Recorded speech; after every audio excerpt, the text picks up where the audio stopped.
ಶಿವರಾತ್ರಿಯನ್ನು ಬೇರೆ ಬೇರೆ ಅರ್ಥದಲ್ಲಿ ನಾವು ಆರಾಧನೆ ಆಚರಣೆ ಮುಖೇನ ಮಾಡ್ತೇವೆ.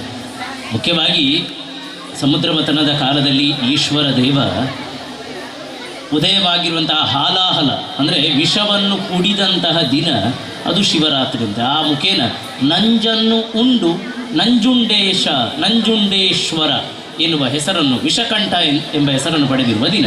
ಆ ರಾತ್ರಿ ಗಂಟಲಲ್ಲಿ ಇಳಿದು ಇಲ್ಲಿ ನೀಲಿ ಬಣ್ಣಕ್ಕೆ ತಿರುಗಿದಾಗ, ನೀಲಕಂಠ ನೆನೆಸಿಕೊಂಡಾಗ ಪಾರ್ವತಿ ದೇವಿ ರಾತ್ರಿ ಪರ್ಯಂತ ಒತ್ತಿ ಹಿಡಿದ್ಲಂತೆ, ರಾತ್ರಿ ಇಡೀ ನಿದ್ದೆಗೆಟ್ಟು ಕಾದ್ಲಂತೆ. ಆದ ಕಾರಣ ಶಿವರಾತ್ರಿಯ ರಾತ್ರಿ ಜಾಗರಣೆ ಮಾಡಬೇಕು ಎನ್ನುವಂಥ ಒಂದು ಕ್ರಮ ಬಂತಂತೆ, ಆ ರಾತ್ರಿ ಪರ್ಯಂತ ಕಾದದ್ದಕ್ಕಾಗಿ. ಇನ್ನೊಂದು ವಿಚಾರದ ಪ್ರಕಾರ ಭಗೀರಥ ಪ್ರಯತ್ನದ ಮುಖೇನ ಉದಿಸಿ ಬಂದಂತಹ ಭಾಗೀರಥಿ ಗಂಗೆ ಶಿವನ ಜಟೆಯಲ್ಲಿ ಬಂದಿಯಾಗಿರ್ತಾಳೆ. ಭೂಮಿಯ ಉದ್ಧಾರಕ್ಕೋಸ್ಕರ, ಭೂಮಿಯಲ್ಲಿ ಬಂದಂಥ ಕ್ಷಾಮಢಾಮರವನ್ನು ನಿವಾರಿಸುವುದಕ್ಕೋಸ್ಕರ ತಲೆಯಲ್ಲಿದ್ದಂತಹ ಗಂಗೆಯನ್ನು ಭೂಮಿಗೆ ಬಿಡುಗಡೆಗೊಳಿಸಿದ ದಿನ ಕೂಡ ಶಿವರಾತ್ರಿ ಅಂತ ಹೇಳ್ತಾರೆ.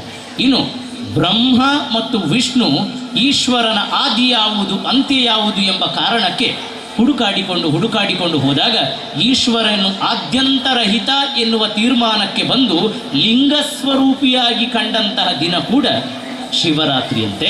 ಅಲ್ಲದೆ ಈಶ್ವರ ಮತ್ತು ಪಾರ್ವತಿಯ ವಿವಾಹದ ದಿನ ಕೂಡ ಶಿವರಾತ್ರಿಯಂತೆ. ಹೀಗೆ 4 ಪರಿಕಲ್ಪನೆ ಶಿವರಾತ್ರಿಯ ಆಚರಣೆಯ ಹಿನ್ನೆಲೆಯಲ್ಲಿ ಇದೆ ಎಂಬುದು ನಮ್ಮ ಅಂಬೋಣ ಶಾಸ್ತ್ರ ಕೂಡ ಅದನ್ನೇ ಹೇಳ್ತದೆ.